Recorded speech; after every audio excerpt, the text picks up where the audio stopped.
May nakatagong bilyong ginto sa Pilipinas? May kayamanan daw sa Pilipinas na hanggang ngayon hinahanap pa rin. Ito ang Yamashita Treasure. Ang nakatagong ginto nito ay Yoki Yamashita.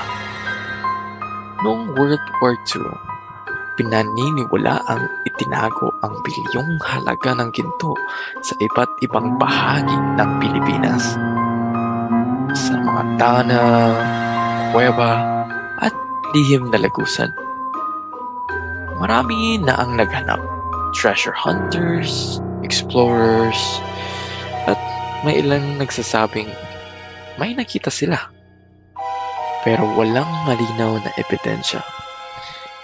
May mga kwento rin ng mga lugar na binabantayan daw ito ng mga bitag, sumpa, at may mga taong biglang nawawala.